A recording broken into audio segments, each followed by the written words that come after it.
Hey everybody, tonight we're diving into something truly messed up. Global health inequities. It's about time we talk about this. We're talking about how the deck is stacked against the poor when it comes to their health, and trust me, it's worse than finding out your overpriced organic kale chips are actually just dyed potato chips. Now let me introduce you to this absolute legend, Paul Farmer. He's a doctor, an anthropologist, and the author of this eye-opening book called Pathologies of Power. This guy's been on the front lines, fighting for health justice in places like Haiti, Russia, and Peru. He's seen firsthand how poverty can literally make you sick. Farmer's book is a serious wake-up call. He's saying that being poor isn't just about not having enough money, it's about being denied basic human rights, including the right to health care. And guess what? That lack of health care leads to, you guessed it, even worse health outcomes. It's a vicious cycle, like that time I tried to make my own sourdough starter and ended up with a science experiment gone wrong. But here's the kicker. Farmer doesn't just point fingers and say, look how bad it is. He offers solutions, people. He believes in the power of public health initiatives to actually change the game. He's all about making healthcare a basic human right, not some luxury item for the privileged few. And you know what? He's got a point. Stay tuned, because things are about to get real. All right, let's talk about this thing called structural violence. It sounds like something out of a dystopian novel, but it's real and it's happening right now. Farmer uses this term to describe how poverty, inequality, and discrimination literally become embedded in the very fabric of society. Think of it like this. Imagine a system where the rules are rigged against you from the start, just because of where you were born or the color of your skin. That's structural violence in a nutshell. Farmer argues that this kind of systemic inequality is a major driver of poor health outcomes. When people don't have access to basic necessities like clean water, sanitation, or healthcare, they're more likely to get sick and die from preventable diseases. It's like trying to run a marathon with one shoe and a sprained ankle. You're set up to fail from the get-go. And it's not just about individual health either. Structural violence affects entire communities and countries. It perpetuates cycles of poverty, limits economic growth, and undermines social progress.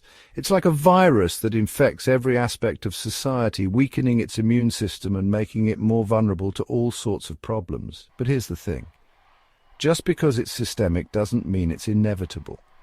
Farmer argues that we have the power to change these structures, to dismantle the systems that perpetuate inequality and create a more just and equitable world for everyone. It's a tall order, sure, but as we all know, sometimes you got to fight fire with fire, or in this case, fight injustice with justice. Okay, let's get real for a second. The sad truth is that the world often turns a blind eye to the suffering of the poor, especially when it happens in far-off places. It's like we've become desensitized to the images of poverty and disease that flash across our screens like they're just another form of entertainment. Farmer calls this out in his book. He argues that affluent countries with their fancy hospitals and high-tech treatments often ignore the plight of poorer nations. We're quick to offer thoughts and prayers after a natural disaster, but when it comes to addressing the root causes of poverty and inequality, we're all of a sudden fresh out of ideas.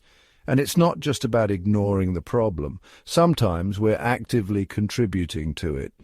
Think about the pharmaceutical companies that charge exorbitant prices for life-saving drugs, making them inaccessible to those who need them most.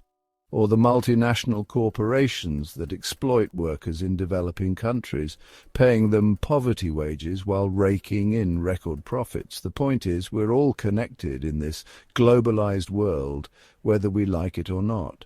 What happens in one part of the world inevitably affects us all, sooner or later. We can't just build walls and pretend that the suffering of others doesn't concern us. It's time to start acting like global citizens and take responsibility for creating a more just and equitable world for everyone. All right, folks, here's the bottom line. Everyone deserves the right to live a healthy life, regardless of where they're born or how much money they have. It's time to stop treating healthcare like some kind of luxury item and start recognizing it for what it is, a fundamental human right.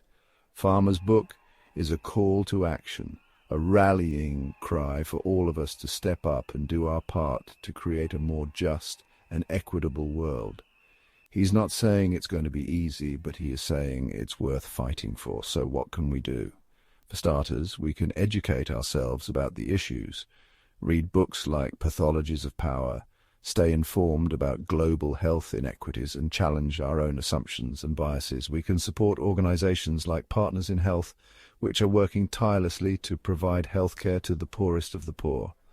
And we can use our voices to demand change, to hold our leaders accountable, and to create a world where everyone has the opportunity to live a healthy and fulfilling life. The fight for global health equity is a marathon, not a sprint. But if we all do our part, if we keep pushing for progress, we can create a world where health is not a privilege, but a right enjoyed by all. And that, my friends, is a future worth fighting for.